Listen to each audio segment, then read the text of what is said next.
한 주간 평안하셨습니까? 감사합니다. 올해가 6.25 전쟁 70주년입니다. 사실 이번 주에 25일이 있기 때문에 어떤 교회는 특별히 6.25 전쟁과 관련해서 성경 텍스트를 정해서 설교를 하는데, 저희 교회는 데살로니가 전서 강해를 하다 보니까 여기에 대해서 따로 여러분들에게 설교 말씀을 드리지 못합니다. 해서 간단히 말씀을 드리면, 국가적인 차원에서 6.25와 관련된 기념 행사가 보이지 않지만 우리가 결코 잊혀질 수 없는 전쟁이었기 때문에 저와 여러분들은 이 6.25를 꼭 기억해야 합니다. 물론 이 전쟁을 경험한 세대는 당연히 기억할 거고요, 저처럼 전쟁을 경험하지 않은 세대들은 이 전쟁의 의미를 생각하지 못할 수가 있습니다.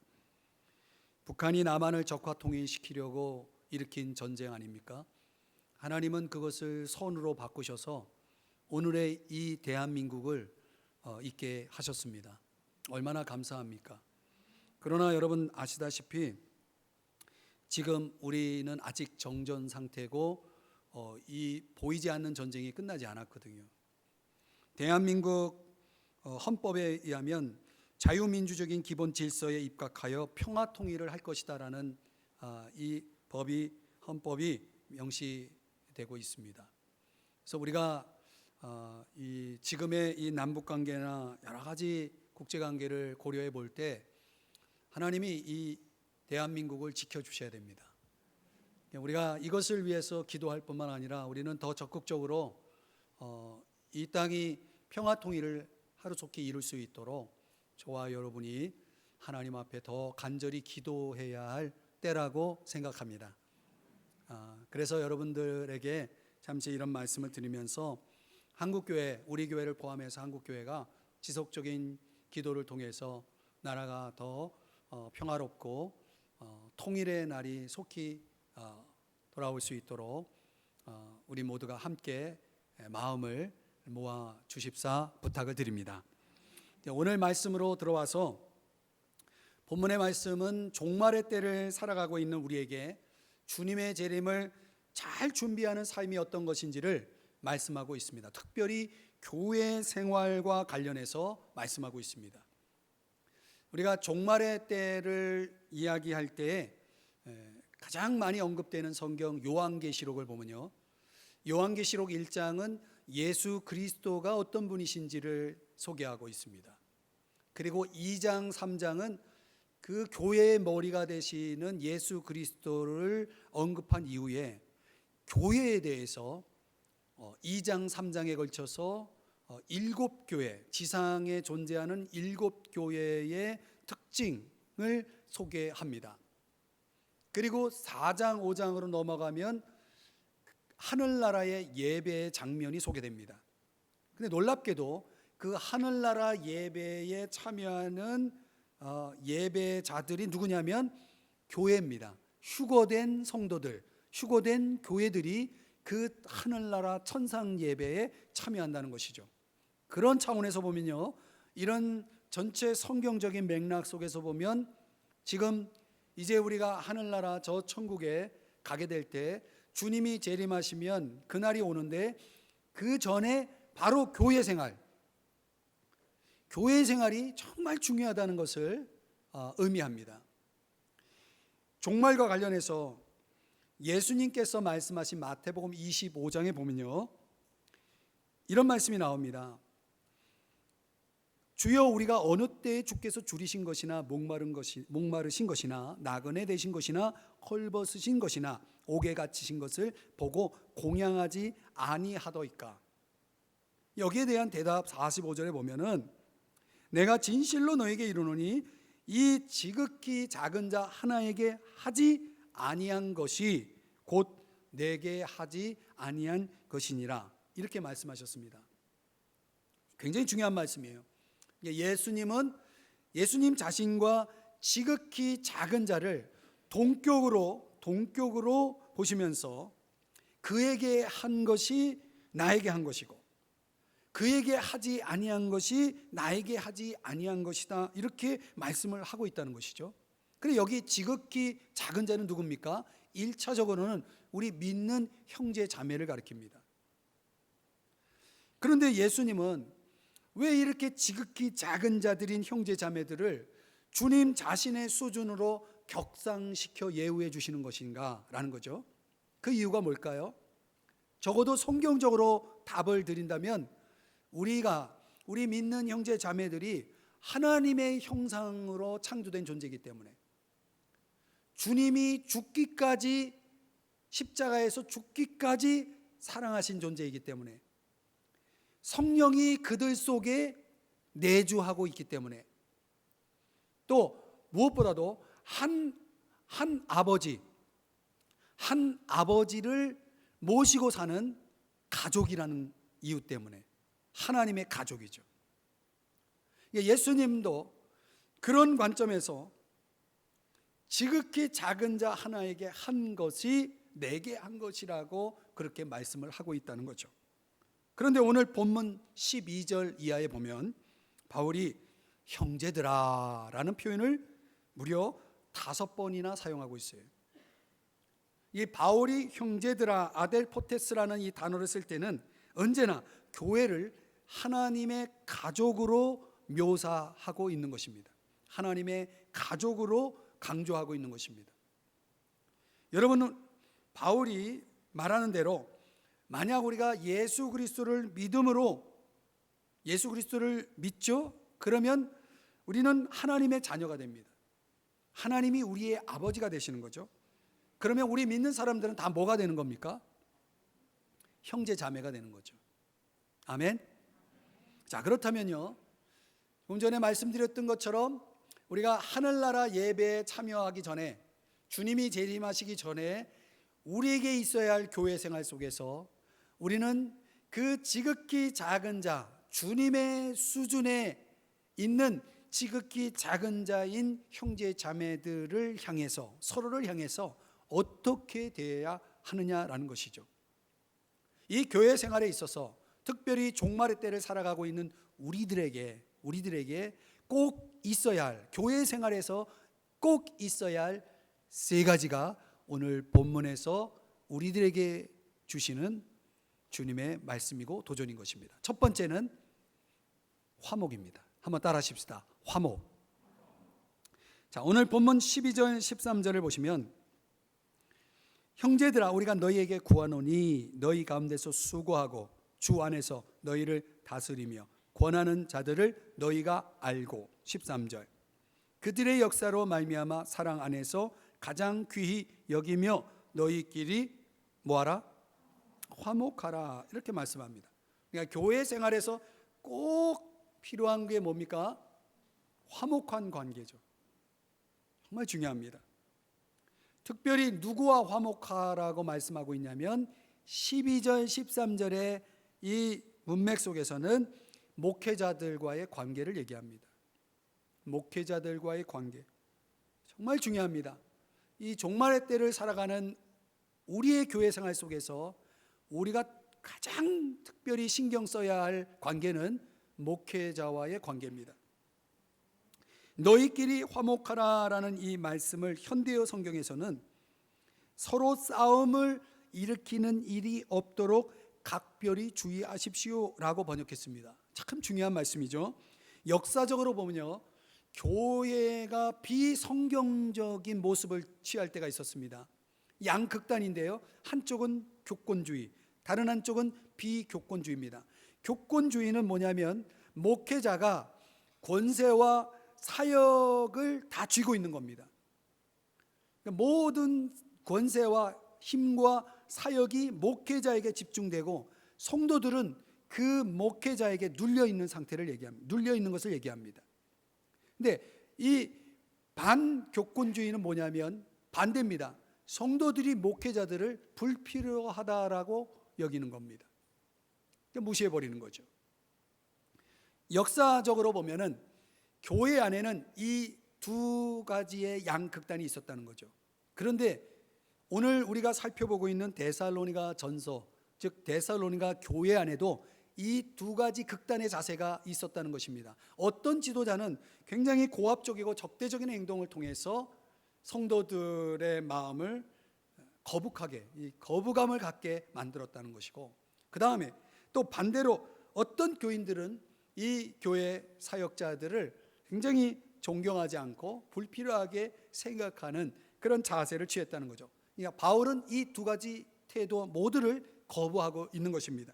그래서 이 데살로니가 교인들에게 목회자에 대한 올바른 태도로서 바울이 강조하고 있는 건 뭡니까? 화목하라입니다. 화목하라. 그러면 이 화목한 관계를 위해서 바울이 말하고 주장하고 있는, 강조하고 있는 세 가지 중요한 태도가 있습니다. 화목한 관계를 위해서는 이 세 가지가 있어야 된다. 첫째가 뭐냐면 알고자 하는 태도가 있어야 된다. 알고자 하는 태도. 여기 12절 끝부분에 보면 너희가 알고라고 말하고 있죠.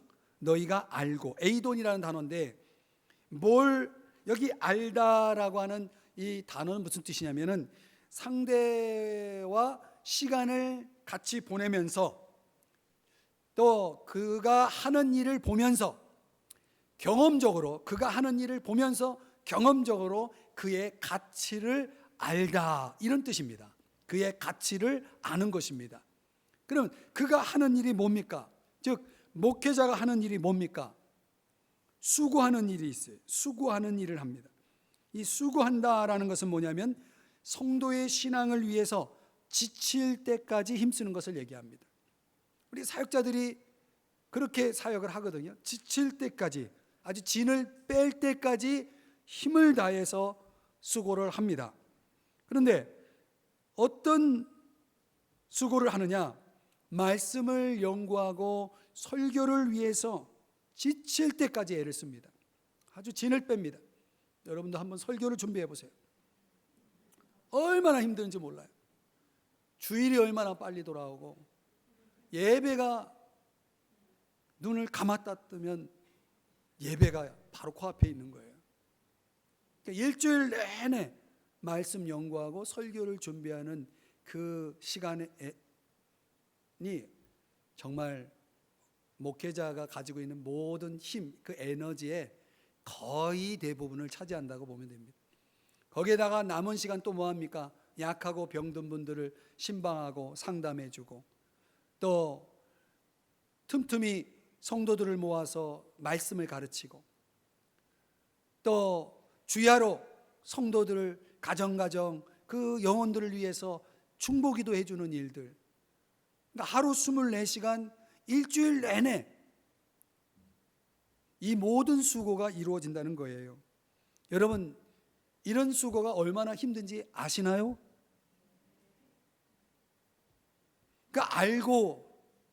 그걸 알고자 해야 됩니다. 알고자.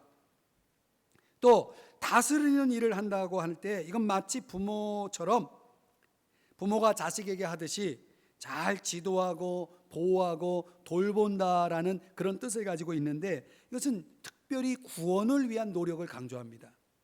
또 권하는 일을 하는데요, 이것은 뭔가 잘못된 행위나 결과에 대해서 따끔하게 훈계하고 꾸짖는 것을 얘기합니다. 그런데 이게 굉장히 힘들어요. 왜냐하면 성도들은 자신에 대해서 누가 훈계하고 또 꾸짖는, 책망하는 것을 굉장히 꺼리거든요. 그럼에도 불구하고 이런 것이 없이는 그 사람이 잘 성장하고 변화되는 것은 불가능합니다. 목회자가 주로 핵심적으로 바울이 말하는 목회자의 일이 이 세 가지로 요약이 되는 겁니다. 이런 일들을 하고 있는 목회자가 얼마나 가치가 있는지를 아는 것이 중요하다는 거죠. 뭘 위해서? 화목한 관계를 위해서. 목회자와 화목하려면 목회자가 하고 있는 일들과 그 존재의 가치를 알고자 할 때 그 화목한 관계가 이루어질 수 있다는 것입니다. 또 본문에 보면은 화목한 관계를 위해서 사랑하는 태도가 필요하다, 이렇게 말합니다. 사랑하는 태도. 여기 사랑 안에서라고 말하고 있거든요. 물론 어떤 목회자는요, 도덕적으로 문제가 있고 인격적으로 문제가 있을 수 있어요. 목사님들이 얼마나 많습니까? 저 자신도 도덕적으로 인격적으로 완벽하다고 말할 수 없죠. 저도 부족한 부분이 많고 우리 성도들을 실망시킬 때가 있죠. 그러나 어떻든 그런 문제로 인해서 성도들이 그 목회자를 사랑하기 힘들 수가 있어요. 그럼에도 불구하고 오늘 이 5장 13절에서는 우리가 그럼에도 불구하고 사랑하라고 말하는 이유는 무엇 때문에? 그들의 역사로 말미암아. 이게 무슨 역사냐면, 다른 말로 얘기하면 그들의 직책의 중요성, 그들이 봉사하고 그들이 수고하는 그 직책의 중요성 때문이라도 사랑하라는 거예요. 왜 사랑해야 되느냐? 히브리서 13장 17절 말씀에 보면은 우리의 유익을 위해서다.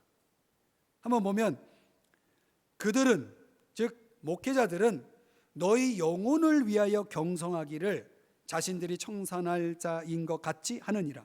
경성한다는 건 깨어 있다는 거거든요. 내 영혼을 위해서 애쓰는, 수고하는 일을 위해서 깨어 있는 그들을 어떻게 해야 되느냐? 그들로 하여금 즐거움으로 이것을 하게 하고. 목회자가 즐거워야 되는 거예요. 자기 자신의 수고에 있어서 즐겁게 해야, 그렇지 않으면 너희에게 유익이 없느니라. 참 중요한 말씀이죠. 여러분, 목회자에 대해서 설교하니까 여러분 좀 기분이 나쁘십니까? 표정들이 조금 굳어 있습니다. 여러분, 내 영혼을 위해서, 내 신앙을 위해서, 내 구원을 위해서, 내 영원한 삶을 위해서 늘 깨어서 수고하는 목회자들을 사랑한다는 게 누구를 위한 겁니까? 나를 위한 거예요. 사실은 나를 위한 거예요. 그리고 사랑 안에서 목회자와 화목한 관계를 가지라는 거예요. 또 가장 귀히 여기는 태도가 필요하다고 말하고 있거든요. 5장 13절에서는 화목한 관계를 위해서 몇 가지를 계속 집중적으로 강조하고 있는 거죠. 가장 귀하게 여긴다는 것은 높이 평가하라는 거예요. 그 인격, 그 도덕적인 수준을 떠나서 그 사람의 직책, 그 사람의 역할, 이런 것들 안에서 여러분들이 높이 평가하고 가능한 한 가장 존경하라는 말이죠. 주님도요, 베드로전서 5장 1절과 4절에 보면 주님도 목회자들을 아주 귀하게 여겨요. 장차 나타날 영광에 참여할 자라고 말하고 있고, 또 4절에서, 베드로전서 5장 4절에서는 영광의 관을 얻으리라라고 말하고 있거든요. 목회자들의 그 헌신을 주님도 귀하게 보시는 거죠. 사실 목회자든 평신도든 우리가 하나님의 부르심이라는 게 있잖아요. 목사로서, 성도로서 그 하나님의 부르심을 이해하고 우리가 맡은 역할들을 충실하게 이행한다면 우리는 서로의 수고에 대해서, 목회자의 수고, 성도의 수고, 서로의 수고에 대해서 존경과 사랑을 줄 수 있어야 한다고 믿습니다. 그러니까 더 나아가서 그렇게 되면 우리는 그런 교회치고 성장하지 않는 교회가 없고, 그런 교인치고 복받지 않는 교인이 없다는 거죠. 그리고 주님의 재림을 무엇보다도 더 잘 준비할 수 있게 되어진다는 것을 여러분 꼭 기억하셔야 됩니다. 여러분도 아실지 모르지만은 너무나도 많은 교회가, 제가 아는 교회만 해도 너무나도 많은 교회가 목회자와 성도 간에 화목하지 않은 모습을 보이고 있다는 거죠. 너무나 고통스러운 이야기예요. 제 얼굴에 침을 뱉는 이야기일 수도 있습니다. 왜 교회가, 이 세상에서 가장 평화로워야 할 교회가 오히려 세상만도 못하는 모습으로 갈등 속에 있어야 하느냐라는 것이죠. 이것은 오늘 본문에 입각하면 12절 13절에 불순종하고 있다는 거예요. 12절 13절에 목회자가 불순종하고 있고 성도들이 불순종하고 있다는 얘기죠. 그러니까 목회자와 성도 간의 이 불화, 화목하지 못함이 서로에게 고통스러울 뿐만 아니라 내 개인의 영적 성장을 멈추게 하고 교회와 복음의 이미지를 손상시킨다는 것, 그런 차원에서 보면 하나님 나라의 관점에서 아주 치명적인 악한 죄예요. 화목을 깨거나 화목하지 못한 상태로 신앙생활을 한다는 것은 이건 정말 주님 보시기에 최악입니다. 우리가 이런 것을 생각하면서 신앙생활을 해야 됩니다. 여러분, 내 영혼, 내 신앙을 위해 그렇게 애쓰고 수고하는 목회자라면 그가 정말 진실하게 그의 직책을 위해서 애쓰는 목회자라면 여러분들이 그들에 대해서 좀 더 알고자 해야 되고 사랑하려고 해야 되고 존경하려고 해야 되는 것이죠. 그게 나에게 유익이고 교회의 유익이고 하나님 나라에 유익하다는 것. 더 나아가서 그 화목한 관계 속에서 재림하실 주님을 맞이해야 하지 않겠습니까? 우리 모두가 그렇게 신앙생활을 할 수 있기를 바랍니다. 두 번째로 교회의 생활에 있어서 우리에게 필요한 것은 오래 참음입니다. 한번 따라 하십시다. 오래 참음. 14절을 말씀해 보면은 형제들아 너희를 권면하노니 게으른 자들을 권계하며 마음이 약한 자들을 격려하고 힘이 없는 자들을 붙들어주며 모든 사람에게 오래 참으라. 뭐하라? 오래 참으라. 이렇게 말하고 있어요. 여러분은 하나님을 어떤 분으로 알고 계시나요? 여러분이 경험하는 하나님은 어떤 분이신가요? 바울은 이렇게 디모데전서 1장 16절에서 고백하고 있어요. 일체 오래 참으심을 보이신 분, 나에게 일체 오래 참으심을 보이신 분. 바울이 어떤 사람이냐면 과거 바울은 교회와 주님에 대해서 너무나 비방자고 박해자고 폭행자였다. 그럼에도 불구하고 그런 바울을 향해서 주님은 일체 오래 참으심을 보이셨다. 이렇게 말씀하고 있는 겁니다. 그래서 바울에게 일체 오래 참으신 그분이 저와 여러분에게도 일체 오래 참으심을 보이시는 분임을 믿으십니까? 그러니까 우리가 이렇게 지금 살아있는 거죠. 우리 하나님은 오래 참아주시는 분이시다. 아멘. 참 감사한 일이죠. 근데 교회 생활에 있어서 우리에게 필요한 게 뭐냐? 바로 오래 참는 것이다. 이 말씀입니다. 오래 참는다라는 것은 문자적으로는 아주 오랫동안 고통을 당하다, long suffering이라는 단어를 씁니다. 그러니까 오랫동안 고통을 당하고 있는 거예요. 그게 오래 참는 거예요. 다르게 의미를 설명드리면 어떤 잘못에 성급히 안갚음하지 않는 자제력을 가리킵니다. 그러니까 오늘 본문 14절에서 그런 자제력을 누구에게 보이라고 말합니까? 모든 사람에게. 여러분 별로 놀라지 않아요. 모든 사람에게 오래 참으라. 이게 가능한 일입니까? 그렇게 할 수 있겠습니까? 왜 그렇게 해야 됩니까? 왜 모든 사람에게 오래 참아야 됩니까? 먼저는 주님이 모든 사람에게 오래 참고 계시기 때문에, 주님이 그렇게 하고 계시기 때문에, 우리가 믿는 주님이 그렇게 하시고 계시기 때문에. 야고보서 5장 7절에 보면 또 중요한 이유를 밝혀요. 왜 우리가 모든 사람에게 오래 참아야 되느냐? 야고보서 5장 7절에 보면 주께서 강림하시기까지 어떻게 하라? 길이 참으라. 8절에 보면 주의 강림이 가까웠다. 9절에 보면 그리하여야, 그 다음이 중요한 거예요. 그리하여야 심판을 면하리라. 여러분, 우리가 오래 참아야 되는 이유가 이 말씀처럼 주님의 재림이 가깝기 때문에, 그리고 주님이 재림하시면 우리의 모든 행위가 심판을 받을 것이기 때문이라고 말씀하고 있는 거죠.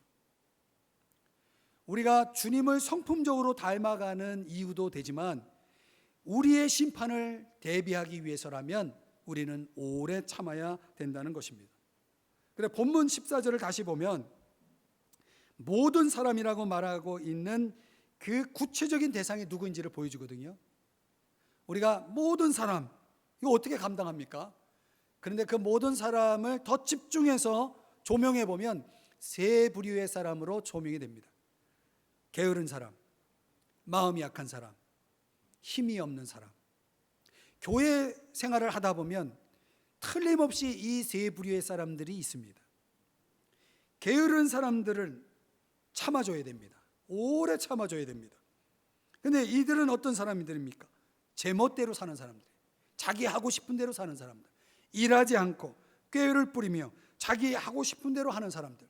이런 사람들은 어떻게 오래 참아줘야 되냐면 권계하면서 오래 참아줘야 됩니다. 권계라는 것은 무슨 뜻이냐면 잘 좀 해라, 임무를 소홀히 하지 마라 하는 충고와 책망을 얘기합니다. 그러니까 그런 게으른 부류의 사람들은 자꾸 훈계를 해주면서 충고를 해주면서 오래 참는 겁니다. 또 오래 참아줘야 할 사람은 마음이 약한 사람이라고 얘기하고 있어요. 이건 영적으로 약한 사람인데, 영적으로 약한 사람, 이런 사람들의 특징이 뭐냐면 매사에 걱정이 많아요. 심지어 자기가 구원을 받을지도 걱정해. 믿음을 가지고 있으면서도. 또 생활 속에서 모든 게 다 걱정해. 이것도 걱정, 저것도 걱정. 이게 뭐예요? 오늘 표현대로 하면 마음이 약한 거예요. 겁이 많은 거예요. 저도 약간 그런 스타일이에요. 이런 사람들은 어떻게 오래 참아야 되느냐? 오늘 본문에 보니까 격려를 주면서, 격려하면서. 격려라는 것은 가까이 함께하면서 그들에게 위로와 용기를 주는 거죠. 마음이 약한 사람을 자꾸 책망하면 안 돼요. 왜 그렇게 사니? 그러면서 책망하면 이거는 맞지 않는 거예요. 내가 오래 참는 방법이 중요한데, 마음이 약한 자를 오래 참는 방법은 격려하면서 오래 참는 거예요. 또 오래 참아야 될 사람이 또 있어요. 힘이 없는 사람. 이 힘이 없다는 것은 믿음이 약하면서 누구보다도 유혹에 더 약한 사람, 유혹에 더 약해서 넘어지고 쓰러지는 사람. 이런 사람들은 어떻게 오래 참아줘야 되냐면 붙들어줌으로. 붙들어준다는 것은 마치 붙들고 늘어지듯 그를 계속해서 돌본다는 뜻입니다. 계속해서 돌봐야 돼요. 근데 붙들어주는 게 굉장히 힘듭니다. 주님을 의지하는 법을 스스로 터득하지 못한 사람이기 때문에 일단 넘어지면 절대 혼자 일어서지 않습니다. 그래서 붙들어 일으켜 주는 사람이 필요한 거죠. 그렇게 그럼 또 쓰러져요. 그러면 어떻게? 또 붙들어 줘야 돼요. 그런 식으로 오래 참아야 된다라고 말하는 거죠. 여러분, 이 세 부류의 사람들은요, 생활적으로, 지식적으로, 영적 지식, 신앙적으로 이 문제를 갖고 있는 사람들이에요. 그런데 이런 사람들을 돕기 위해서 우리가 다가가면요, 참 어려움이 많아요. 다루기가 굉장히 까다로워요. 이런 사람들은. 또 요구사항도 많고, 때로는 굉장히 돕고자 하는 나에게 무례해. 그리고 실망을 줘요. 그래서 사람들은 오래 참지 않습니다. 좀 위로해주고 격려해주고 붙들어주고 충고해주지만 그리고 포기해버립니다. 그렇게 하지 말라는 거예요. 오래 참으라. 우리가 그들을 상대하고 돕기 위해서 우리에게 꼭 있어야 될 것은 많은 인내가 필요하다는 것이죠. 어떤 사람이요? 주님, 제가 더 많이 인내하게 해주세요. 이렇게 기도를 시작했습니다. 그리고 그에게 있는 문제, 여러 가지 문제들이 있었는데 그런 문제들이 이제 해결되기를 기대하면서 그런 기도를 시작했는데 일이 점점 더 복잡해지는 거예요. 그래서 이 사람이 또 기도하기를 좀 더 인내하게 해주세요. 그리고 또 기도했어요. 좀 더 인내하게 해주세요. 그렇게 기도했더니 보니까 문제가 더 심각해져요. 나중에서야 그는 사실상 주님이 자기 기도에 응답해 주셨다는 것을 깨달아요. 어떻게 응답했습니까? 문제가 더 꼬이고 더 복잡해지고 더 심각해지는 걸 참고 있잖아요. 그 기도가 응답된 거예요. 여러분, 기도를 잘 하셔야 됩니다. 그래서 인내하게 해주세요. 이런 기도를 이제부터 하면 안 됩니다. 그렇습니까, 여러분?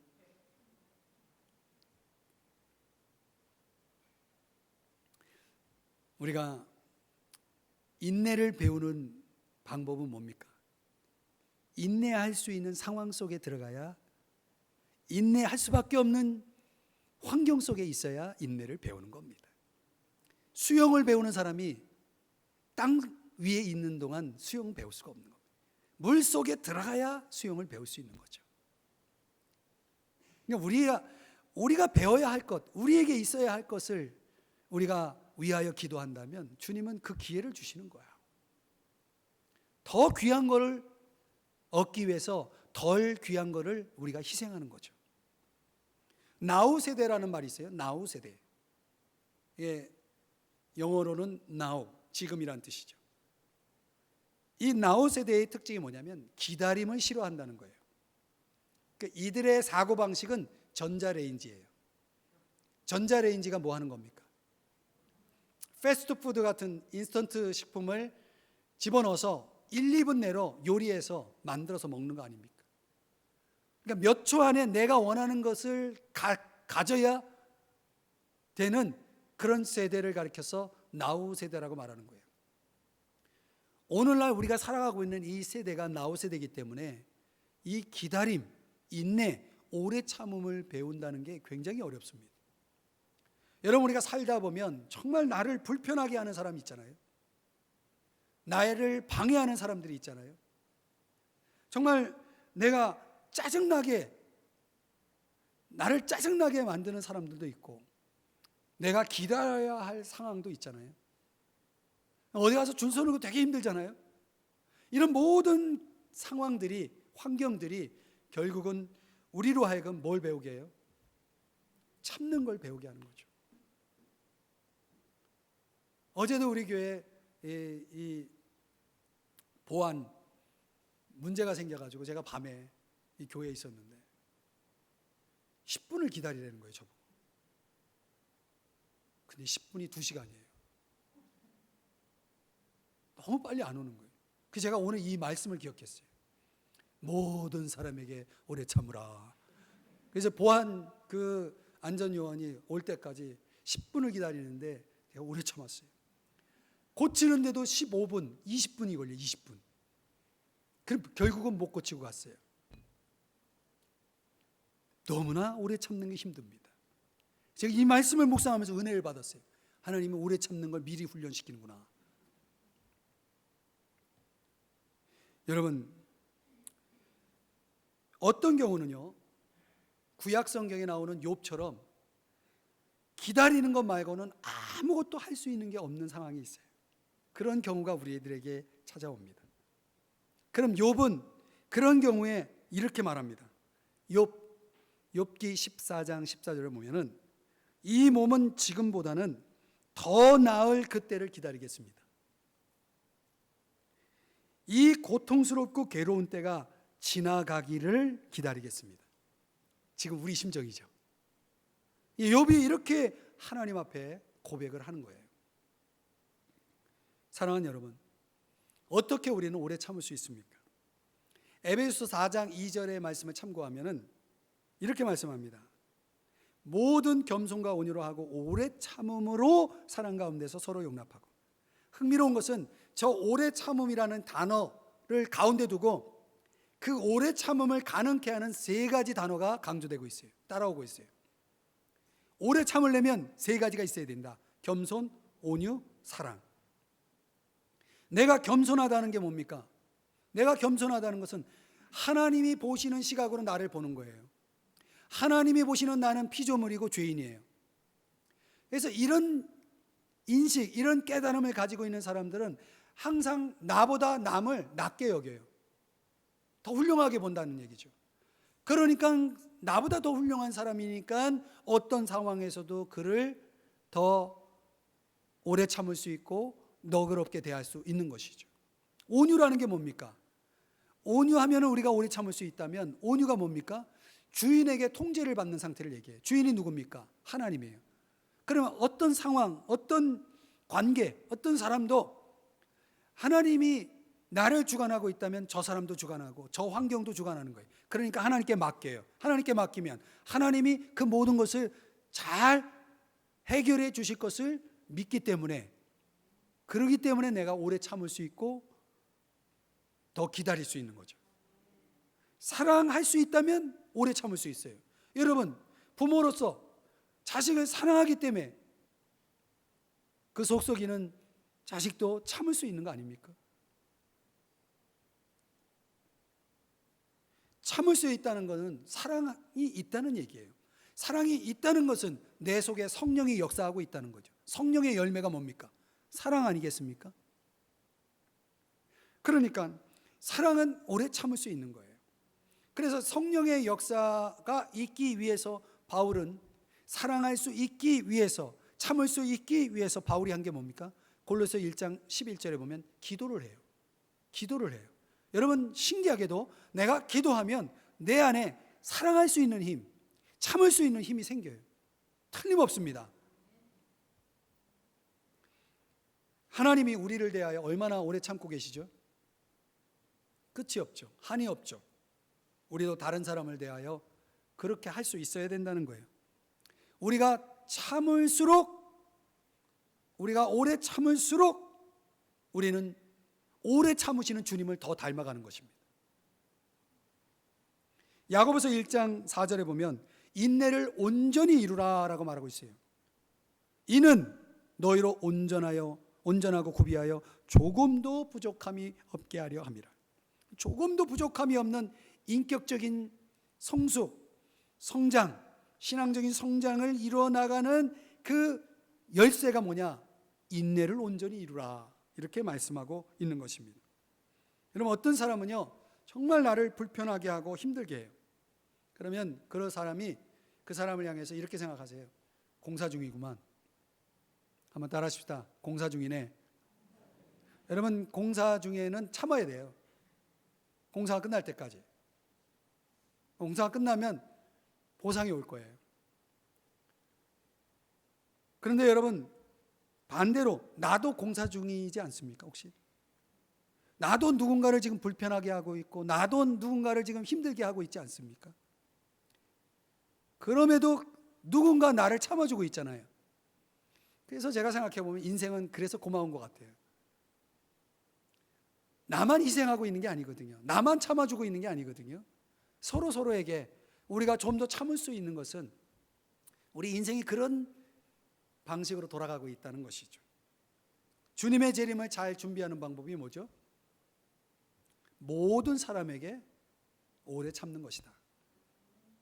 특별히 오늘 본문에서 말하는 그 좀 더 약한 사람, 좀 더 부족한 사람들, 이런 사람들을 향해서 우리가 오래 참으면 주님이 재림하실 때 우리에게 상을 주심을 믿으시기 바랍니다. 마지막으로 교회 생활에 있어서 우리에게 필요한 것은 선행입니다. 15절 끝부분에 보면 항상 선을 따르라. 여기서 말하는 선은 아가돈인데요, 항상 유익이 되고 친절하고 실제적인 도움이 되는 것을 얘기해요. 그러니까 선을 따른다는 것은 내가 다른 사람에게 선을 행한다, 이 말은 그에게 최선의 모습을 찾아보고 최선의 것을 이끌어내기 위해서 내가 힘쓰는 것을 얘기합니다. 우리가 다른 사람들을 대할 때 필요한 것은 바로 이러한 선행이죠. 항상 상대방의 최선을 구하는 것. 그런데 오늘 15절에 보면 누구에게 그렇게 하라고 말하냐면 서로 대하든지, 서로, 그리고 모든 사람을 대하든지입니다. 모든 사람을 대하든지. 이렇게 사는 게 쉽지 않아요. 그렇지 않습니까? 어떻게 우리가 모든 사람에게 최선을 다할 수 있습니까? 그래서 우리가 디도서 3장 14절에 보면 좋은 일에 힘쓰기를 배우라, 배우라, 배우라, 이렇게 말하고 있어요. 어떻게 배웁니까? 두 가지만 소개하면 성경 공부에 참여해야 됩니다. 말씀을 여러분의 마음에 가득 채워야 돼요. 디모데후서 3장 17절에 보면 성경은 우리가 선을 행할 수 있는 능력을 갖추게 해준다 그랬어요. 실제로 말씀이 들어가는 사람은, 말씀이 마음속에 자꾸 채워지는 사람들은 선을 행할 수 있는 능력을 발휘합니다. 또 히브리서 10장 24절 25절에 보면 서로 돌아보아 사랑과 선행을 격려하며 모이기를 패하는 습관을 갖지 말라라고 말하고 있거든요. 그러니까 다시 말하면 모이면 뭐 합니까? 서로 돌아보면서 사랑과 뭐를? 선행을 격려한다는 거예요. 그러니까 우리가 성도 간의 교제를 자꾸 가지면 가질수록 선행에 대한 동기부여가 되어지는 거죠. 그래서 선을 행할 수 있는 것을 자꾸 배우게 되는 것입니다. 이것은 마치 우리가 이렇게 예배를 통해서 또 성도의 교제를 통해서 자꾸 모일 때에 이 모임 속에서 우리 안에서 마치 차에 기름이 떨어지면 어디 갑니까? 주유소에 가죠. 교회가 영적 주유소라면 와서 여러분들이 기름을 채우는 거예요. 은혜를 채우는 거예요. 선행의 능력을 채우는 거예요. 그 채워서 나가서 세상 속에서 선행을 베풀면서 살아가게 되어지는 거죠. 여러분 그렇게 하고 계시나요? 성경 공부에 참여하고 계시나요? 성도의 교제에 갖고 계시나요? 우리 주님이 우리를 대신해서 죽으신 이유가 뭡니까? 선한 일을 열심히 하는 백성 되라고. 주님이 우리를 위해 죽으셨다. 디도서 2장 14절에서 그렇게 말씀을 합니다. 그러니까 오늘 15절 말씀에 보면 더 적극적인 차원에서 보면 삼가 누가 누구에게든지 악으로 악을 갚지 말게 하고, 우리가 선을 베푸는 삶의 방식 가운데 이것도 있어요. 예수님이 누가복음 6장 27절에 말씀하기를 이렇게 말씀하세요. 원수를 사랑해라. 미워하는 자를 선대하라. 저주하는 자를 축복하라. 모욕하는 자를 위해서 기도하라. 여러분, 예수님 시대의 유대인들은요, 자기들의 원수인 로마 제국으로부터 자신들을 정치적으로 해방시켜줄 메시아를 기다리고 있었다고요. 그런데 예수님이 이런 말씀을 하시는 거예요. 로마 제국을 진멸하고 자신들에게 정치적 해방을 가져다 줄 메시아 구원자가 아니라 오히려 저 로마 제국의 불의에 대해서 나의 권리를 포기하라고 말씀하시는 거죠. 의를 행하고 자비를 행하라고 말씀하고 있는 거죠. 왜? 예수님은 그것이 더 중요하다는 거예요. 보복하는 것보다 의와 자비를 행하는 것이 더 중요하다고 말씀하는 겁니다. 로마서 12장 19절에 보면 스스로 복수하려 하지 말고 하나님께 맡기십시오. 원수 갚는 일은 내가 할 일이니 내게 맡기라고 하나님께서 말씀하셨습니다. 이렇게 번역하고 있어요. 무슨 말이냐면 어떤 악에 대해서 내가 나서서 복수하려고 하지 말라는 거예요. 왜? 하나님의 일이기 때문에 하나님께 맡기라는 거죠. 또 우리의 역할은 뭡니까? 보복하는 게 아니라 복음을 전파하는 일이다. 그 사람에게 보복하는 일이 아니라 그 사람을 복음을 전해서 구원하는 일을 해야 된다는 거예요. 그걸 위해서 무엇보다도 복수하지 않는 것이 내 건강과 행복에 유익해요. 여러분, 사람이 복수하면 그 사람도 데미지가 있습니다. 상처가 있습니다. 악을 더 증가시킵니다. 내게 상처를 안겨줄 수도 있는 겁니다. 그래서 엄밀한 의미에서 보면 내가 보복하면 내가 더 손해를 보는 거예요. 이게 원리입니다. 그래서 우리가 보복과 반대되는 그런 일보다는 예컨대 필요를 돌보는 이런 적극적인 선을 해 보신다면 어떻겠습니까? 이거는 그 사람의 악행을 눈 감아주라는 뜻이 아니고 그 죄에도 불구하고 그 사람을 인정하고 용서하고 사랑한다는 뜻이죠. 왜 그렇게 해야 됩니까? 그로 인해서 그 사람을 부끄럽게 하는 거예요. 자신의 악을 부끄럽게 하고 그 사람을 뜨겁게 감동받게 하고 그 사람이 주님 앞에 회개하고 돌아오도록 하기 위해서 우리가 그렇게 해야 한다는 거죠. 저 손양원 목사님이 자기 아들을 죽인 그 공산당을 용서하고 사랑하고 품은 이유가 그거 아닙니까? 그래서 그 아들이 후에 목사가 되지 않습니까? 여러분, 그것이 주님이 우리를 대하신 방식이라는 거예요. 여러분 아십니까? 주님 말씀을 들어보시면 사람이 무엇으로 심든지 어떻게 됩니까? 그대로 거두리라. 갈라디아서 6장 9절에 보면 우리가 선을 행하되 낙심하지 말지니 포기하지 아니하면 때가 이름에 거두리라. 참 놀라운 약속이에요. 마침내 주님이 재림하시면 때가 이름에 거두리라. 칭찬을 거두고 영광을 거두고 존귀를 거둘 수 있다는 사실을 믿으시기 바랍니다. 이 얼마나 위대한 승리입니까? 우리 모두가 이런 위대한 승리의 주인공이 될 수 있기를 바랍니다. 오늘 사랑하는 여러분, 교회 생활에 대해서 묵상했는데요, 여러분의 교회 생활은 지금 어떠한 모습입니까? 재림하실 주님께서 우리를 향해서 원하시는 게 무엇이라고 말씀했죠? 화목하라고, 서로 간에 화목하라고, 오래 참으라고, 또 항상 최선을 베풀라고, 최고의 선을 베풀라고, 이렇게 오늘 성경이 우리에게 말씀하고 있잖아요. 여러분, 만약에 우리가 이 말씀에 순종할 수만 있다면, 여러분, 오늘 주님이 약속하신 이 말씀을 들으십시오. 기억하십시오.